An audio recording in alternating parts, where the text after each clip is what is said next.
दोस्तों, ज़िंदगी में कुछ पाना है तो कुछ खोना सीखिए, क्योंकि बगैर खोए हुए पा नहीं सकते हैं। और साथ ही साथ विद्यार्थी जीवन में ये भी एक और बातें हैं जो आपको जानना है। जो हासिल है उसको अपनाना सीखिए और जो हासिल करना है उसका तरीका सीखिए। दोस्तों, मैं अजय कुमार यादव। आज मैं आपको क्लास 9th के साथ साथ और भी कॉम्पिटिटिव एग्ज़ाम में आते हैं जिसका चैप्टर का टॉपिक का नाम है नंबर सिस्टम, संख्या पद्धति। आप देख सकते हैं इतना सारा संख्याएं हम यहाँ पे पहले से लिख चुके हैं, जिसको आपको जानना है बारीकी से मैं आपको बताऊंगा। और ये क्लास 9th के लिए एक चैप्टर ही बनाया गया है, लेकिन अन्य सभी एग्ज़ाम में, चाहे बीपीएससी हो, यूपीएससी हो, कोई भी कॉम्पिटिटिव एग्ज़ाम हो, उन सारे एग्ज़ाम में ये नंबर से संबंधित सवाल आते हैं। तो ध्यान से समझिएगा। मैं सबसे पहले लिखा हूँ प्राकृतिक संख्या, जिसको अंग्रेजी में बोलते हैं नेचुरल नंबर, और इसको एन से लिखते हैं, बड़ा एन से। नेचुरल नंबर कितने कौन होते हैं समझिए। देखिए, एन बराबर हम लिखते हैं, यानी कि नेचुरल नंबर बराबर 1 से शुरू होता है और अनंत तक जितनी भी संख्याएं हैं वो सब नेचुरल नंबर है, प्राकृत संख्याएं हैं। देख सकते हैं 1 2 3 4 5 डॉट डॉट, जहाँ तक गिनना है गिन लीजिए। ये सब क्या होते हैं? संख्याएं, प्राकृतिक संख्याएं होते हैं। उसके बाद है पूर्ण संख्या, होल नंबर इसको अंग्रेजी में बोलते हैं, और इसको डब्ल्यू से सूचित करते हैं। कहीं डब्ल्यू लिखा रहेगा तो समझिए कि होल नंबर यानी कि पूर्ण संख्याओं के बारे में बोल रहा है। पूर्ण संख्या मतलब सभी।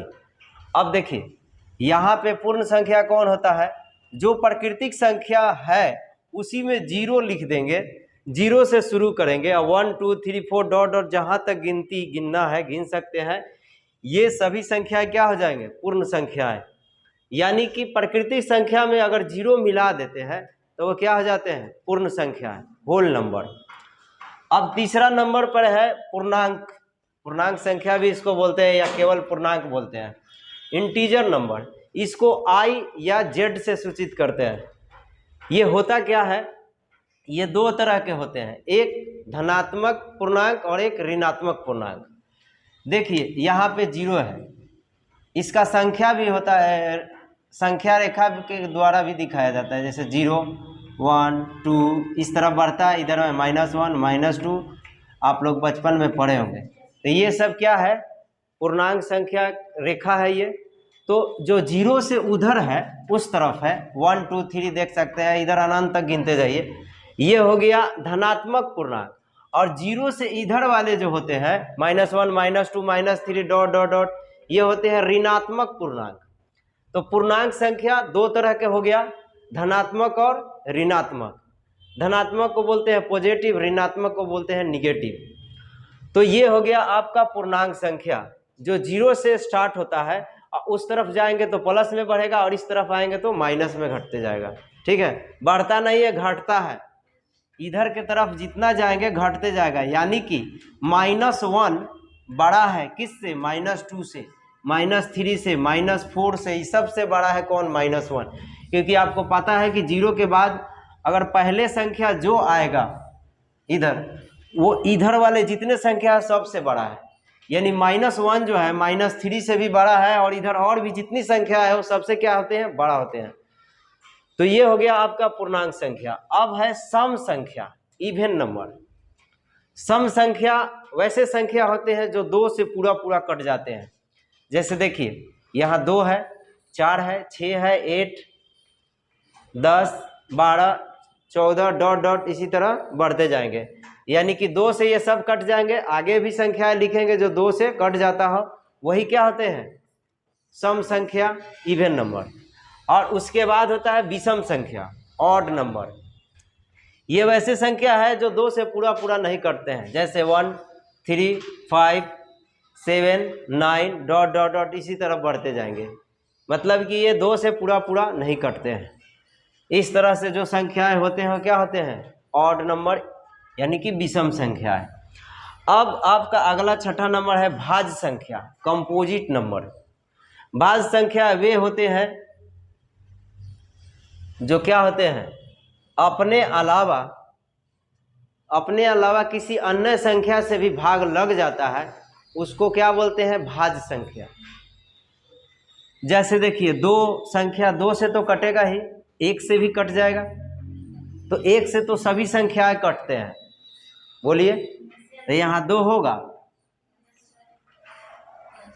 तो अपने अलावा किसी और से कटता है नहीं, इसीलिए ये क्या होगा? नहीं होगा।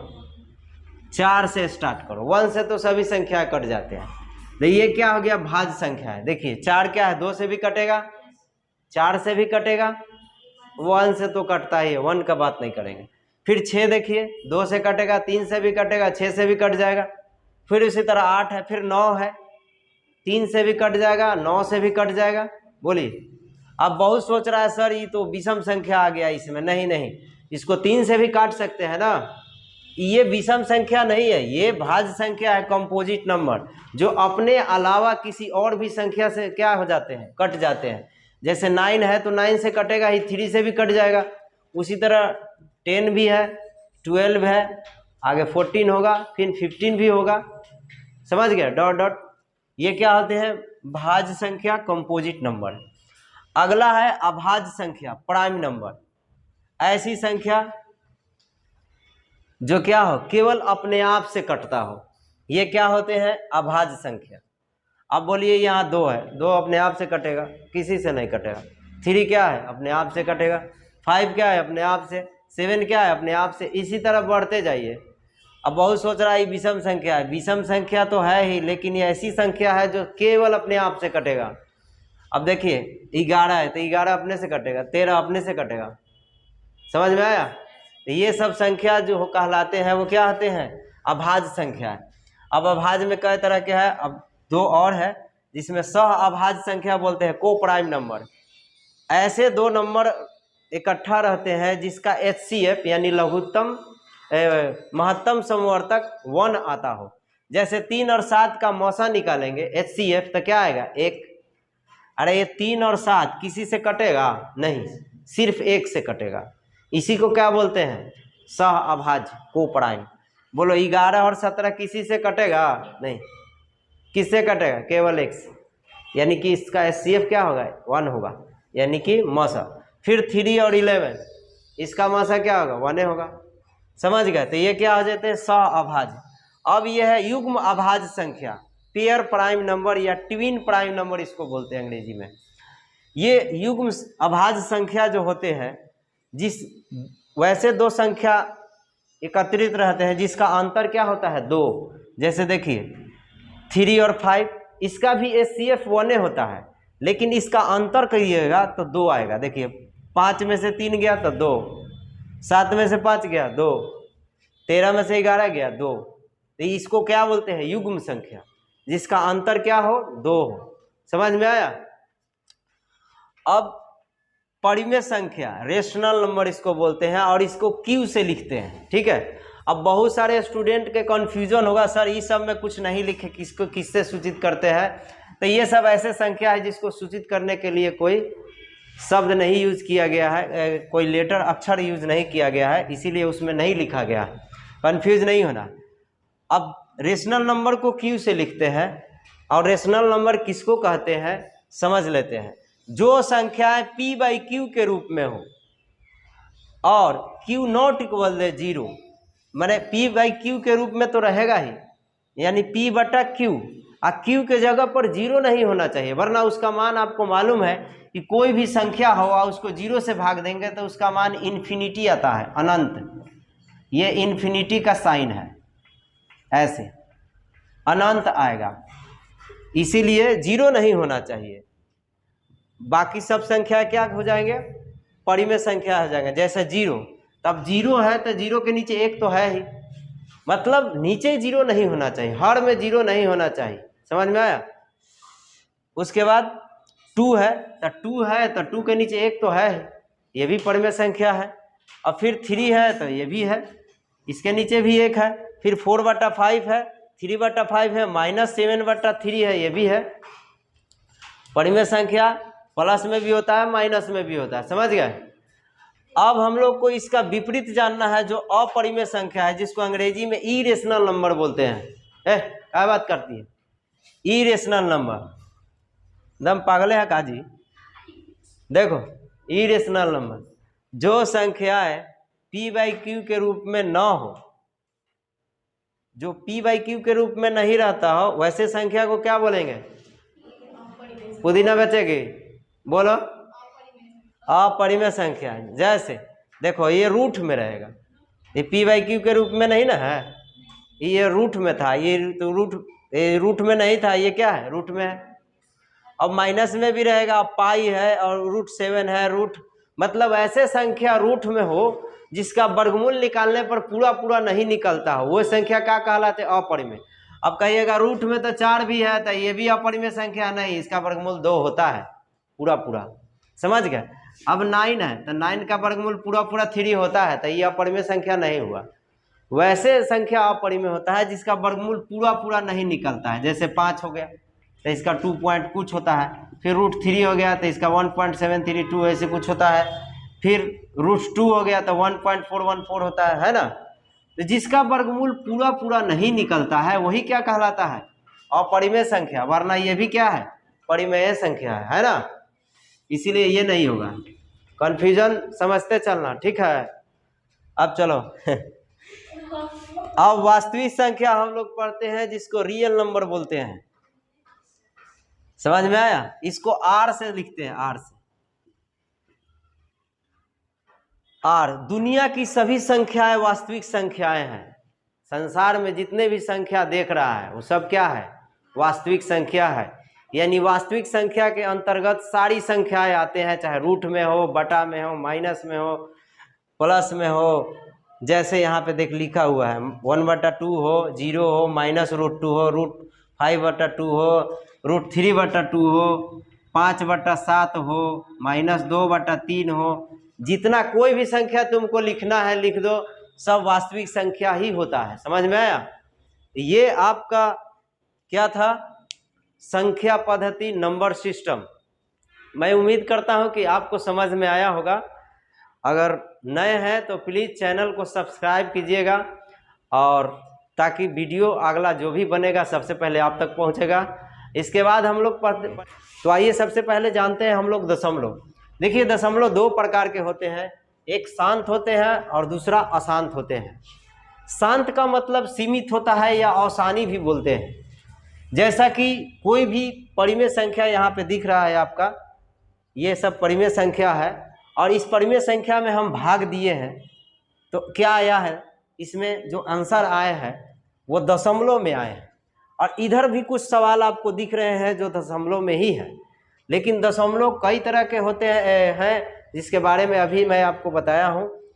अब आपको क्लियर हो जाएगा। देखिए दशमलव 2 तरह के होते हैं, और ये जो दशमलव देख रहे हैं वो शांत है, क्योंकि देखिए ये पॉइंट के बाद जो है इसमें जो संख्या आया है उसके बाद फिर आगे नहीं है। लेकिन इधर देखिए दशमलव तो आया है लेकिन आगे रिपीट होते जा रहे हैं, आगे खत्म नहीं हो रहे हैं, डॉट डॉट डॉट है। इसका मतलब ये सब क्या है? अशांत है। अशांत का मतलब क्या होता है? सीमित, समाप्त। समझ गए? अशांत का मतलब अनंत होता है, असीमित होता है।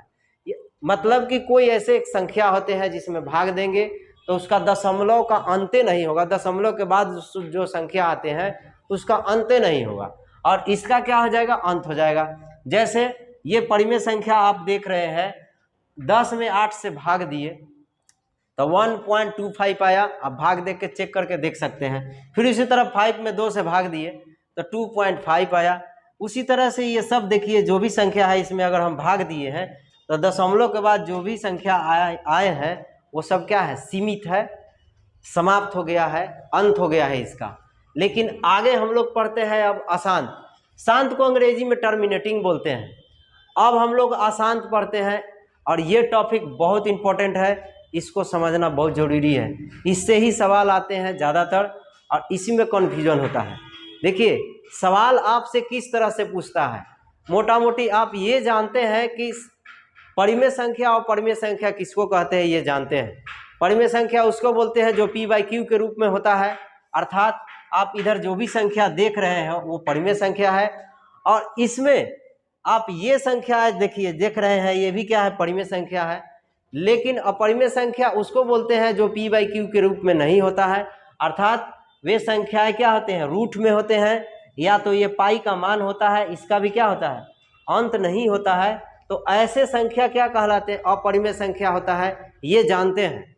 लेकिन आप ये नहीं जानते हैं कि इसके बाद जो संख्या देगा, ये जो संख्या दिया है परिमेय है, लेकिन इसमें भाग दिया है तो दशमलव के बाद जो संख्या आया है और इसमें भी दशमलव के बाद जो संख्या आया है, दोनों में आपका फर्क समझना है, क्योंकि सवाल इस तरह से भी आता है और आपसे पूछेगा कि इस तरह ये दोनों सब संख्या फेंट देगा, मिला देगा और आपसे पूछेगा कि इसमें बताइए परिमेय संख्या कौन है। तो आप इधर का देखिएगा तो बता दीजिएगा कि चलो ये रूट में नहीं है तो अपरिमेय है, बोलिए, रूट में नहीं है तो अपरिमेय है, बस पी क्या है का, जो रूट में है वो क्या है, अपरिमेय है, और जो रूट से बाहर है वो क्या है, परिमेय है। ये तो आप बता दीजिएगा। लेकिन ये दशमलव रूप में अगर दिया रहेगा तब कैसे बताइएगा, वहाँ फंस जाइएगा और वही चीज़ को हम बताने वाले हैं। तो आइए चलते हैं। सबसे पहले अशांत दशमलव है, और अशांत दशमलव भी दो प्रकार के होते हैं। अशांत दशमलव एक अशांत आवर्ती होते हैं और दूसरा अशांत अनावर्ती होते हैं। एक का सवाल है आवर्ती का मतलब क्या होता है। आवर्ती का मतलब होता है कि जो संख्याएं हैं अगर उसमें भाग दिए हैं तो दशमलव के बाद जो संख्या आएंगे वो रिपीट होंगे, यानी वही संख्या बार बार आएंगे। लेकिन अनावर्ती का मतलब होता है कि दशमलव के बाद जो भी संख्याएं होंगे वो रिपीट नहीं होंगे, बार बार बदल के आएंगे, वो अनावर्ती होते हैं। वरना अशांत तो ये दोनों है, देखिए पॉइंट के बाद ही खत्म हो रहा है, नहीं ये भी पॉइंट के बाद खत्म नहीं हो रहा है, तो अशांत दोनों है। लेकिन ये आवर्ती है और ये अनावर्ती है, और इसी से आपको समझना है कि ये परिमेय है तो क्यों है और ये अपरिमेय है तो क्यों है, यही आपको समझना है।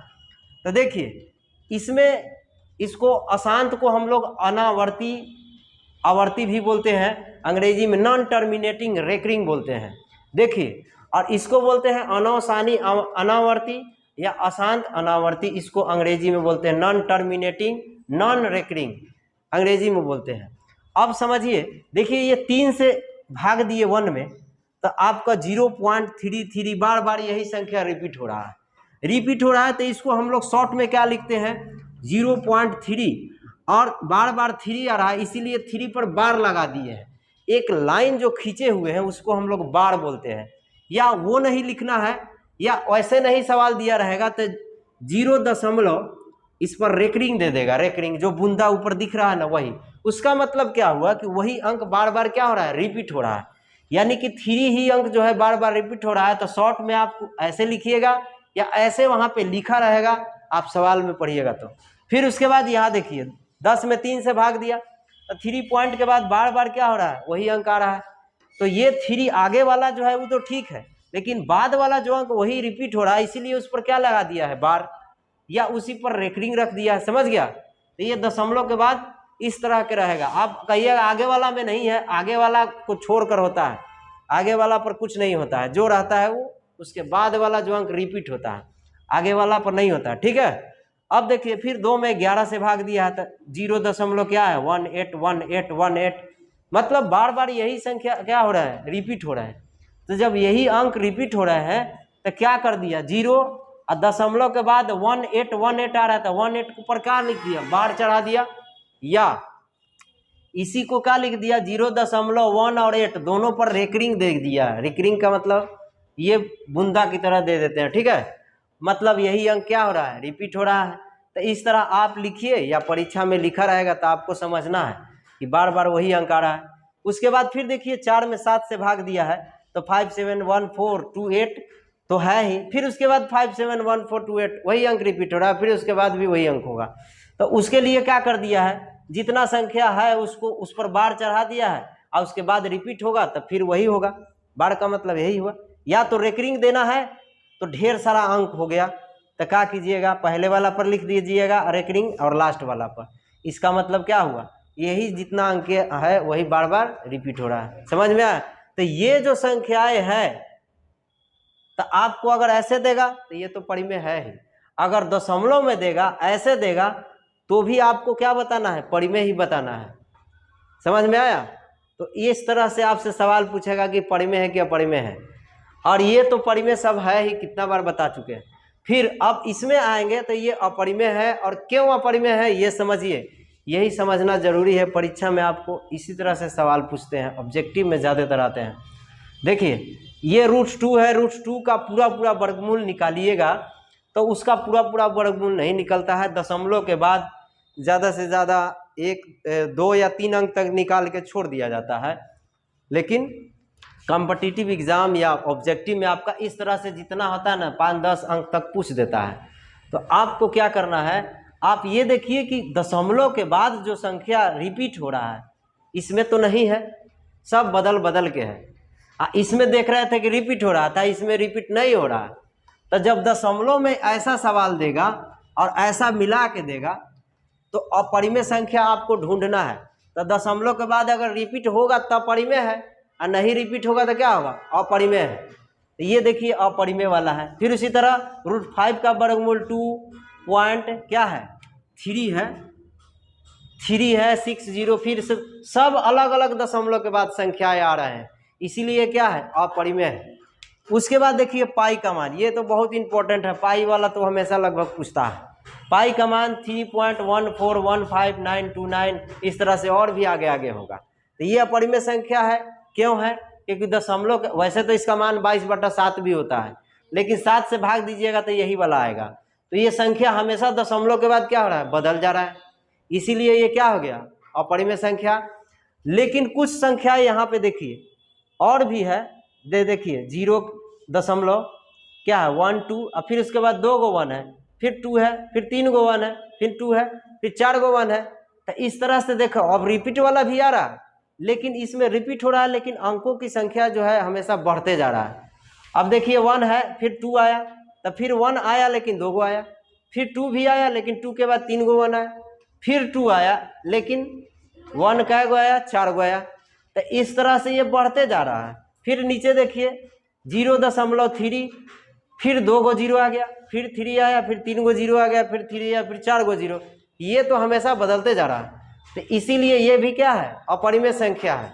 अब आपके मन में होगा कि ये जो है रूट में ये भी है, तो ये भी क्या होगा, अपरिमेय संख्या होगा, तो नहीं होगा। ये दिमाग से निकाल दीजिए, क्योंकि इसका वर्गमूल पूरा पूरा होता है।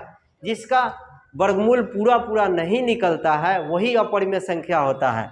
जैसे में कि 9 का वर्गमूल क्या होता है, 3, फिर 16, 4 होता है। तो ये सब पूरा पूरा वर्गमूल होता है। तो आपको कन्फ्यूजन करने के लिए ये वाला भी अंदर डाल देगा।